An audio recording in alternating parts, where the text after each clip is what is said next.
Reels वाली बहू।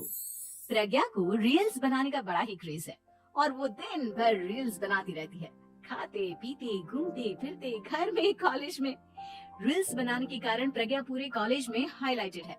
जहाँ उसके रील्स सभी को पसंद आते हैं, वहीं मनीषा चिंता में डूबी रहती है। एक रोज जब खाते हुए प्रज्ञा रील्स बना रही होती है, तब मनीषा कहती है, एक मिनट भी चैन नहीं है इस लड़की को। ये नहीं कि खाना तो आराम से खा ले, लेकिन नहीं, अरे थोड़ी देर रील्स नहीं बनाओगी तो आसमान नहीं टूट पड़ेगा। अरे मम्मी, इसी को तो कहते हैं डिटर्मिनेशन। तुम नहीं समझोगी ये सब। भगवान, इस लड़की को सद्बुद्धि दे। जब देखो तब टेढ़ा बाका मुंह बनाती रहती है।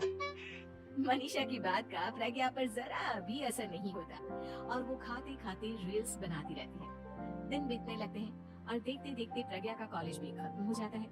आए दिन कोई ना कोई मनीषा को प्रज्ञा की शादी करवाने का सुझाव दे जाता है। सब ठीक ही कहते हैं, प्रज्ञा की शादी कर देनी चाहिए। अपने घर के काम काज में व्यस्त हो जाएगी तो खुद ही ये रील्स और नाच गाना बंद हो जाएगा। मनीषा और प्रेम प्रज्ञा के लिए एक अच्छा लड़का ढूंढने लगते हैं और तभी विकी का रिश्ता प्रज्ञा के लिए आता है, जिसने प्रज्ञा को उसकी रील्स देखकर पसंद कर लिया था। अगले दिन विकी अपने माता पिता के साथ प्रज्ञा के घर पहुंच जाता है और प्रज्ञा साड़ी पहने हाथों में चाय की ट्रे लिए उनके सामने आती है।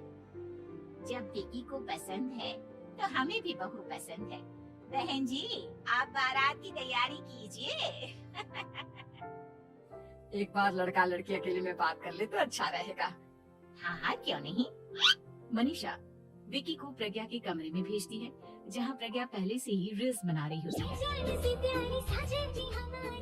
तभी विकी कहता है, आ गए आपके साजन जी। हमारे साथ ये रील्स कंप्लीट करती तो और भी अच्छा रहता। अच्छा जी, अब आ ही गए हैं तो बना ही लेती हूँ आपके साथ।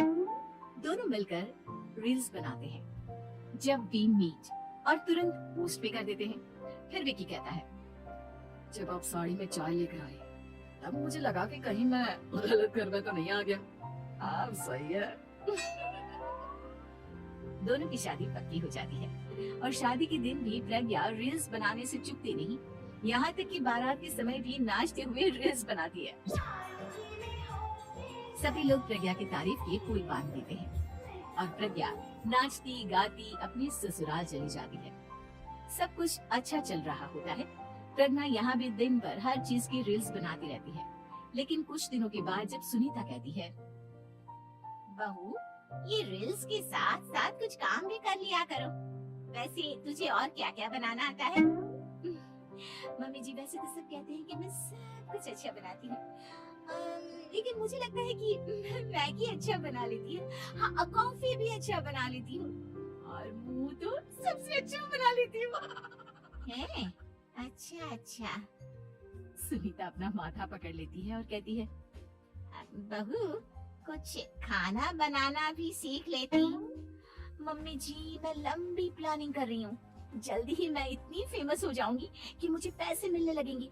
हम दोनों सास बहू राज करेंगे, राज। नौकर काम करेंगी और लोगों की तो लाइन लगेगी हमसे मिलने के लिए। तेरा दिमाग खराब हो गया है क्या बहू? हंसी मजाक तक ठीक है, लेकिन इस तरह घर नहीं चलते।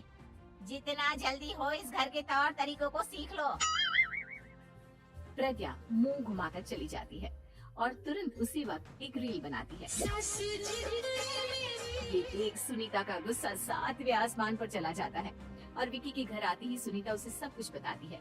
विकी भी अब प्रज्ञा की इन हरकतों से परेशान हो जाता है। तुम टेंशन मत लो मम्मा, मैं देख लूंगा। विकी कमरे में जाता है तो देखता है कि प्रज्ञा रील्स बना रही है। विकी बड़े ही प्यार से प्रज्ञा से कहता है, प्रज्ञा, इन सब के लिए मैं तुम्हें मना नहीं कर रहा हूँ, लेकिन फिर भी हर वक्त तो ये अच्छा नहीं लगता ना। समझने की कोशिश करो, मुझे भी तुम्हारा थोड़ा वक्त चाहिए। मैं जब ऑफिस से आता हूँ तो मुझे समय देने की जगह इसी में लगी रहती है। तुम ज्यादा ही सोच रहे हो। तुम भी मेरे साथ रील्स बनाओ ना, तुम्हें भी बहुत अच्छा लगेगा। तुम्हें इज्जत से कोई बात समझ में नहीं आती क्या? दिमाग खराब हो गया है तुम्हारा इस चकाचौंध से। अगर तुमने अपना रवैया नहीं बदला तो मैं तुमसे दूर चला जाऊंगा। तुम ही रिश्ता लेकर आई थी, मुझे लड़कों की कमी नहीं थी और ना आज है। विकी दरवाजा पटककर चला जाता है। धीरे धीरे विकी प्रज्ञा से दूर होता जाता है। एक रोज मनीषा प्रज्ञा के ससुराल उससे मिलने जाती है। तब सुनीता उससे कहती है, बहन जी अब आई हैं तो कुछ दिन यहाँ रहकर जाइएगा, आप ही का घर है। हाँ मम्मी, बहुत दिन हो गए तुम्हारे साथ एक भी रील नहीं बनाई मैंने। प्रज्ञा तुरंत अपने फोन में रील्स ऑन कर लेती है। ये सब मुझसे नहीं होगा। तेरा ये भूत अभी तक नहीं उतरा क्या? बहन जी आप कुछ कहती नहीं क्या इसे? जब आप ही कुछ नहीं कर पाई तो मैं कर ही क्या सकती हूँ, सास तो वैसे ही बदनाम है। शाम को घर की लाइट चली जाती है और मनीषा प्रज्ञा से कहती है, मेरे घुटनों में बहुत दर्द हो रहा है, तू लाइट का कुछ इंतजाम करना बेटा। अच्छा कैंडल जला देती हूँ मम्मा। प्रज्ञा गाते हुए कैंडल जलाती है और खिड़की के पर्दे के पास रख देती है। मनीषा जिसे बहुत दर्द हो रहा है वो सो जाती है और प्रज्ञा हमेशा की तरह अपने रील्स में लग जाती है। उधर कैंडल की वजह से पर्दा आग पकड़ लेता है और मनीषा के कमरे में आग लग जाती है। बचाओ, कोई है, बचाओ। सभी भागते हैं और विकी कमरे की आग बुझाने में लग जाता है, लेकिन तब तक मनीषा आधी जल चुकी थी। मनीषा की हालत देख प्रज्ञा रोने लगती है। विकी मनीषा को तुरंत हॉस्पिटल ले जाता है और उसे एडमिट कराता है। विकी प्रज्ञा से कहता है, देख लिया ना, तुम्हारे इस नाच गाने की वजह से आज तुम्हारी माँ की जान जाते जाते रह गई। अब पता नहीं तुम और क्या चाहती हो। उधर डॉक्टर कहते हैं, इनकी हालत बहुत नाजुक है, आधे से ज्यादा जल चुकी है। प्रज्ञा रोती हुई मंदिर में जाती है और भगवान के आगे जाकर कहती है, भगवान मेरी माँ को ठीक कर दो, मैं कसम खाती हूँ हाथ से ये रील्स बनाना छोड़ दूंगी, बस मुझे मेरी माँ वापस मिल जाए। 2 दिन बीत जाते हैं और मनीषा खतरे से बाहर आ जाती है। पेशेंट अब ठीक है, आप लोग उनसे मिल सकते हो। सब कोई मनीषा से मिलता है और प्रज्ञा सबके सामने अपना फोन तोड़ देती है। मुझे माफ कर दो मम्मा, मैंने तुम लोगों की बातों को नजरअंदाज किया। बेटा कोई भी चीज जरूरत से ज्यादा खराब है। मैंने तुम्हें रील्स बनाने से कभी मना नहीं किया, लेकिन हर वक्त एक ही चीज तो सही नहीं है। मैं समझ गई हूँ मम्मा, आई एम सॉरी। प्रज्ञा उस दिन से रील्स बनाना छोड़ देती है और पूरी तरह से अपने घर में लग जाती है।